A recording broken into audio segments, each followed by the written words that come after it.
Halo guys, kembali lagi ya di belajar pemrograman.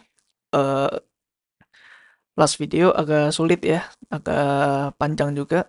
Sekarang kita akhirnya kita akan memulai coding nih untuk yang pertama kalinya. Oke, pertama untuk coding, of course kita perlu compiler kan ya. Atau mungkin kalau nggak mau install compiler, kita bisa langsung install IDE aja, karena biasanya bundled sama compilernya. Untuk kalian pakai Windows, yang ya iPad kalian pasti banyak yang pakai Windows, kita bisa biasanya download Dev C++ ya, IDE untuk yang paling simple. Jadi gue dulu juga belajar pertama kali pakai ini, pakai Dev C++. Ups. Nah, ini ya Dev C++. Kalian bisa download dari sini.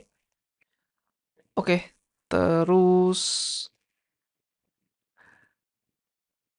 nah, eh kalau gua pakai Visual Studio Code. Kenapa? Karena gua pakai Mac ya. Dev C++ itu nggak ada di Mac. Dengan ada of course kita harus ada compiler ya, karena Visual Studio Code seperti yang kita pelajarin di video pertama ya, Visual Studio Code itu adalah sebuah text editor, bukan sebuah IDE. Nah, kita harus ada namanya compiler GCC atau namanya G++. Kalau kita cek di sini GCC ya, GCC. Nah, ada ya GCC. Kalau belum keinstall biasanya bentuknya kayak gini nih. Misalkan kita mau gini, nah command not found, nanti ada GCC di sini. Kalau ada gini berarti benar nih, gitu. Atau G++, gua ada nggak ya? Oh, ada nih. Sama ya. Jadi udah harus ada installed ya GCC atau G++. Seperti itu, guys. Oke, sekarang kita belajar C ya. Kita udah paham juga di video-video sebelumnya. Gua mau ngasih tahu ke kalian kenapa kita pakai C ya. Karena itu tadi kita untuk mengetahui hal yang fundamental ya. Jadi eh, based on root ya, sampai kepada akarnya, sampai kepada pointer nanti ya, sampai kepada memori, kita mengupas sampai ke memori. Kita nggak hanya bermain di abstraction aja gitu ya. Oke, ini adalah code paling simple dari sebuah bahasa pemrograman C. Jadi bentuknya seperti ini. Don't worry, gue nggak akan jelasin di sini, tapi di slide berikutnya kalian pasti akan mengerti ini maksudnya apa gitu ya. Nah, boilerplate code itu adalah section di code, section pada kode yang harus di-include atau dimasukkan di berbagai tempat tanpa adanya perubahan gitu. Jadi ya di sebuah program C nggak lepas dari yang namanya code seperti ini gitu ya. In main ini terus return 0 gitu ya. Hello world boilerplate code gitu ya.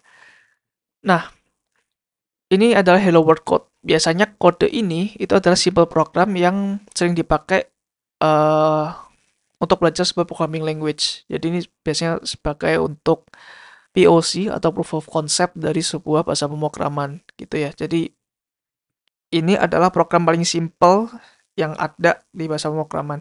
Kenapa nggak boilerplate? Karena boilerplate ini kita nggak bisa lihat ya. Kita nggak bisa lihat returnnya apa. Kalau di sini kita bisa lihat nanti dia akan mengoutputkan hello world di sini gitu. Nah, kalau kalian lihat tadi ada boilerplate ya di sini ya. Integer main ini sama ini tuh harus ada di setiap bahasa pemrograman C, di setiap kode gitu ya. Ini opsional, ini juga opsional gitu. Nah, ini apa dan ini apa, nanti kita akan belajar ya maksudnya apa gitu. Oke, itu untuk hello world code dan boilerplate code. Terus kode-kode atau instruksi ya. Kode itu kan instruksi. Itu pasti ada statement dong ya. Pasti ada kayak tolong bukakan pintu, tolong bukakan jendela. Ya, itu sebuah statement ya. Atau sebuah pernyataan gitu ya. Nah, di dalam sebuah code dia terdiri dari beberapa pernyataan nih. Dan setiap pernyataan diakhiri dengan titik koma.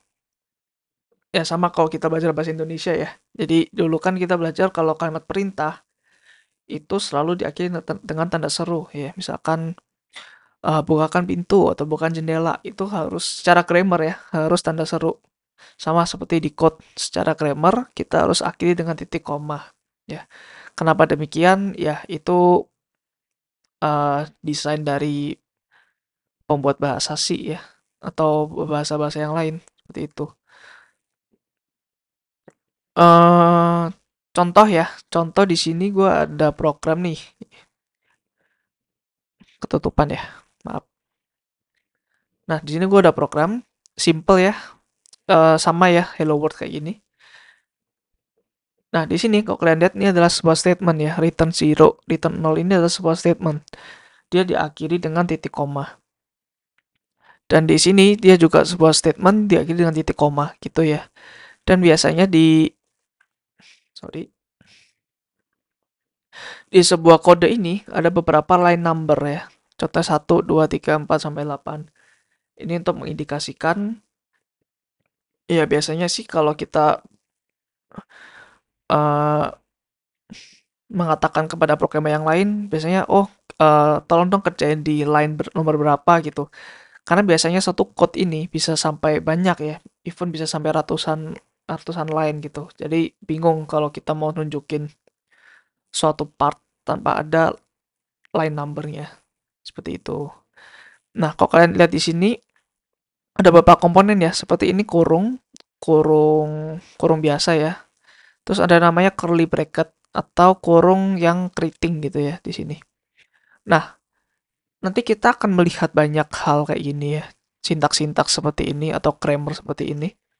Nah, di dunia programming biasanya ada dua garis besar ya untuk styling. Styling namanya brace ya atau curly bracket. Ada yang dia seperti ini, dia enter dulu baru dia bikin statement, atau yang pembukanya itu sejajar dengan kode sebelumnya gitu.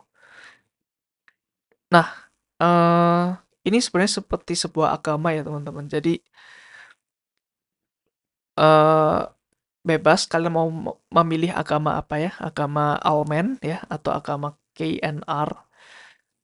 Tapi begitu kalian stick to, menetap di agama itu, ya udah jangan pindah-pindah gitu ya. Dan harus konsisten gitu. Ya sama seperti agama ya, doanya harus konsisten ya. Doanya jangan sampai ke server lain gitu ya. Sama halnya dengan ini. Nah, mungkin alasan ya, mungkin beberapa orang kenapa dia pakai ini mungkin kelihatan lebih rapi ya di sini. Jadi ada jarak ya antara kode sebelumnya dengan kode yang ada di dalam seperti ini. Ya, tapi most yang gua kenal ya, jadi secara subjektif ya, kebanyakan mereka pakai ini sih. Dan biasanya di forum-forum mereka juga pakai ini. Kenapa? Karena ini lebih concise dan lebih menggambarkan sih. Misalkan ada line 1 ya di sini. Terus ini line nomor 2, ini line nomor 3. Jadi setiap line ini ada story-nya masing-masing. Jadi nggak ada line yang kebuang. Kalau di sini ada line yang kebuang nih. Contohnya line 2 ini bakal jadi useless gitu. Untuk apa ada line 2? Orang kosong doang gitu. Ya itu sih, itu hanya preferensi aja ya. Jadi it's up to you guys mau pakai yang mana. Nah, di bahasa C atau semua ya, bahasa pemrograman yang lain, of course pasti ada namanya reserve words atau kata-kata yang di reserve atau yang dianggap spesial oleh sebuah compiler ya. Contohnya ini. Contohnya main.c ini. Ini adalah reserve word ya, int. Kemudian return ini adalah sebuah reserve word. Kalau kita lihat di sini int ya. Terus mana tadi return ya? Aduh maaf guys. Oh ini ya, return. Jadi ini dianggap spesial ya. Ini nggak dianggap spesial nih. Jadi ini juga nggak dianggap spesial keywordnya gitu. Kalau kita lihat ya, kita misalkan return. Nah, ini langsung diwarnain ya. Langsung diwarnain oleh text editornya. Ini yang namanya syntax highlighting ya. Jadi bisa kita bisa mengetahui yang reserve word itu apa. Contohnya kalau misalkan kita typo di sini, misalkan kita kurang n ya di sini. Nah, di sini masih putih nih. Di sini putih, dia nggak tahu ini apa. Nah, ini. undefined, dia nggak tahu apa. Tapi begitu ini reserve word, dia tahu ini maksudnya apa, gitu ya. Diunguin warnanya. Sama halnya kayak integer ya. Integer warnanya biru nih, diwarnain. Tapi ketika kita random nih, ya dia nggak tahu apa gitu. It's not reserved word anymore. It's just a gibberish gitu ya. Nggak, jadi kita harus sesuai kaidah, sesuai grammar dari compiler seperti itu. Ini nggak perlu dihafal ya teman-teman. Jadi ya kalau kalian ngetik pakai IDE atau text editor, kalau warnanya berubah ya udah berarti jangan dipakai gitu. Atau kalian tahu itu spesial seperti itu sih. Kemudian namanya comments. Comments ini sebuah part di sebuah code yang nggak dianggap oleh compiler gitu. Jadi semua ini dianggap sama compiler guys. Jadi compiler tahu ini line 1 maksudnya apa, line 3 maksudnya apa, 5 apa, 6 apa. Tapi kalau comment dia nggak di dia nggak digubris sama sekali sama compiler. Dan dia sebenarnya digunakan sebagai dokumentasi atau penjelasan sebuah code gitu ya. Contohnya ini hello world ya, dan ini comment. Comment tuh selalu diawali dengan double slash seperti ini. Bisa di sini atau bisa di akhir statement boleh gitu ya. Yang penting jangan di tengah-tengah. Di awal statement bisa, oh sorry, di awal statement nggak bisa ya. Karena ini menandakan bahwa starting dari sini ini komennya gitu. Kalau dari awal statement ya satu baris dianggap komen gitu sih. Jadi contoh ini ya, slash slash print hello world. Nah, ini adalah sebuah komen gitu. Jadi ini nggak dianggap sama sekali dengan compiler, so bebas ya untuk dokumentasi aja, untuk memudahkan programmer yang melihat code kita. Karena sebagai software engineer kita nggak kerjain sendirian ya, kita kerja sama banyak orang, jadi ya kalau programnya kompleks, komen tuh sangat diperlukan ya guys, gitu. Nah, komen tuh bisa satu line nih, contoh satu line, atau bisa beberapa line. Contohnya gini, kalau beberapa line dia keywordnya ini ya, dia pakai slash bintang, nutupnya juga pakai slash bintang slash, ya dibalik ya, seperti itu. Nah, itu untuk komen. Oke, next kita akan belajar variabel, tapi kita akan bahas di next video. Oke, bye-bye. I'm so sorry guys, ternyata gua kelewatan satu hal yang sangat penting ya, yaitu gimana kita mengcompile suatu source code kemudian menjalankan ya. Jadi mungkin kalau kalian pakai Dev C++ is oke, pelajarin caranya, compilernya gimana gitu, dan caranya gimana. Tapi untuk Visual Studio Code kita kan perlu compiler sendiri ya, GCC atau G++. Nah itu caranya gimana sih? Nah ini gue tunjukkan ya. Jadi ini gue di dalam Visual Studio Code. Jadi di sini ada main.c ya. Jadi ini adalah sebuah folder C, di sini ada dalamnya main.c. Nah, a.out ini adalah sebuah executable file yang dihasilkan oleh GCC atau compiler gitu. Nah, ini gue ada terminal di dalam Visual Studio Code. Ini adalah fitur Visual Studio Code ya, yaitu CLI ya. Jadi kita nggak perlu masuk di dalam item yang ini lagi. Jadi kita bisa sambil code, kita bisa sambil ngeran sebuah komen di dalam CLI ini. Oke, kalau kita pwd ya, coba kita ada di sini nih direktorinya uses mj downloads c. Nah, kita ls, ada beberapa file di sini ya.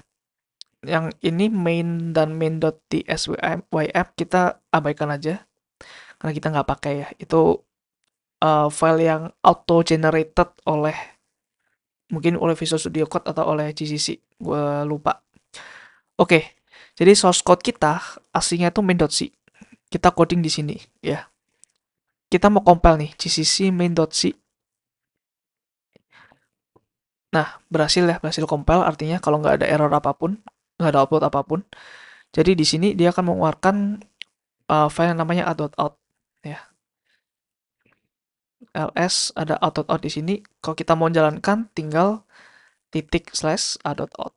Ini udah dijelasin di video sebelumnya ya. Oke, jadi hello world gitu. Nah, Gimana kalau compile error? Contoh kita nggak ada titik koma di sini ya. Aduh, ini. Nah, di sini udah ada warningnya sih dari text editornya. Sebenarnya bagus ya, text editornya ada warningnya. Tapi kalau kita tetap maksa mau compile gimana? Ya, ya udah. Nah, keluar error ya. Expected titik koma. Jadi dia udah bagus juga nih. Dia udah kasih tahu salahnya di mana. Kurang titik koma guys, gitu. Compile zaman dulu nggak ada yang kayak gini ya. Jadi ya itu bukan di masa gua ya. Jadi itu masa bapak gua atau siapa itu yang dulu compiler nggak ada kayak gini. Jadi kita cari sendiri salahnya di mana gitu, line berapa gitu. Kalau ini oke, kalau 200 line gimana? So, ya itu aja ya cara untuk nge-compile dan untuk menjalankan sebuah program. Oke, I hope it's helpful. See you next time.